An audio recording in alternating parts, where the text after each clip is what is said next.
Hi, this is Catherine Dubberly, the Answer Lady.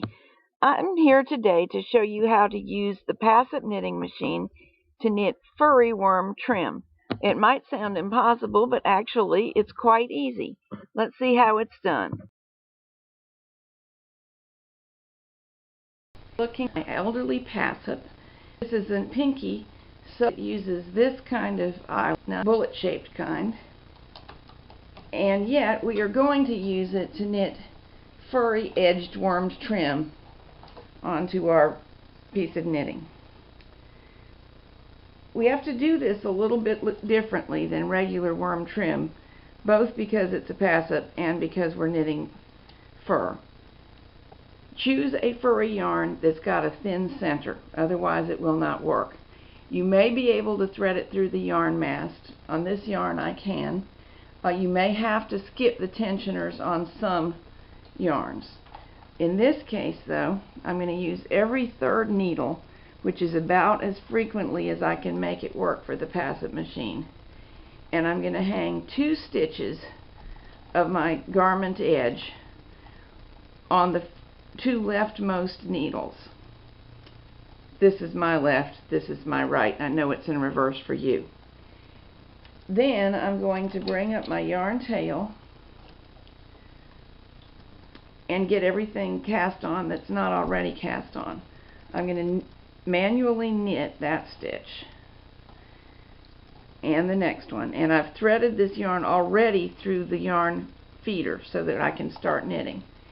Now I'm going to do the remaining 2 with the double E-wrap, which is under 2, over 1, into the hook, close the latch, knit it off, and knit off this stitch manually, making a fairly large stitch.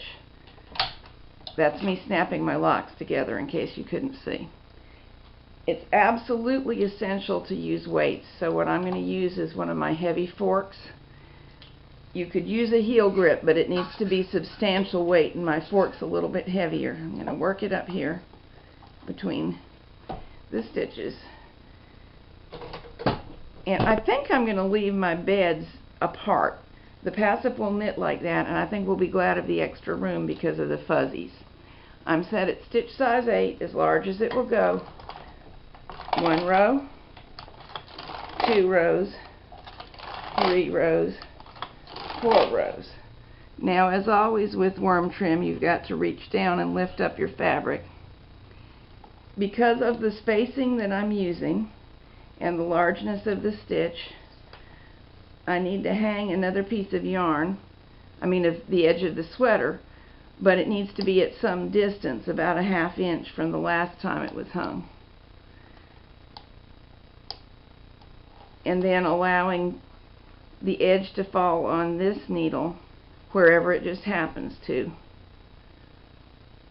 Push the fabric back down and knit. 1. Oh, I got a yarn loop. So what I'll do is just unknit all of that. You know what? That was just my yarn tail. Well, phooey. I'll reknit it by hand. 1, 2, 3, 4. Now make sure the slack is out of my yarn and knit across. 2 more rows. 3, 4. Now it's time to hang a little piece ½ inch away from the last hanging, and wherever the edge just relaxedly falls on the next needle, push the fabric back down. See if I can get it right this time. 1, 2, 3, 4. Depending on your project, you will have to decide how many rows to knit, at what frequency to hang how much of the edge. That is pure experimentation based on the project, what's possible on the machine, and also what effect you're trying for. You don't want to try to knit too much fur yarn at once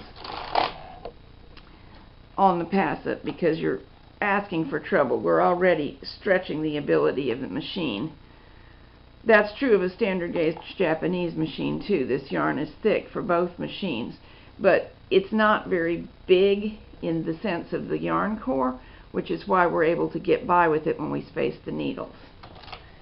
1, 2, 3, 4. And let's just do 6 rows this time so we can see what kind of difference it makes. Pick this up, hang another segment, and we're pretty well going to be done with this side. But we're getting to a corner, so I'll show you something. 1, 2, 3, 4. Now at a corner, you always do extra rows so as to make the loop around the corner without pushing the fabric together. So let's try 5, 6, 7, 8. Pick up my corner.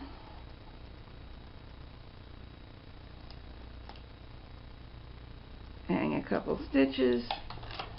1, 2, 3, 4. And I think we're going to stop for now. I'm going to remove my weight so that it's easy to get off the fabric without it trying to run my stitches down, because I just want to lift these off and maybe recycle the yarn later. Right now this looks kind of tight. This is what you need to do. Or you can also use a comb. Furry yarn knitted on all knitting machines needs to be fluffed back out. You can see it's caught in the stitches and it's popping right out as we work with it. And the more you brush it and comb it or finger comb it, the better it's going to look. You can keep at this for quite some time. If you're gentle, you don't even have to look. You can do it while you're looking at something else, such as TV or kids, and it'll fluff out.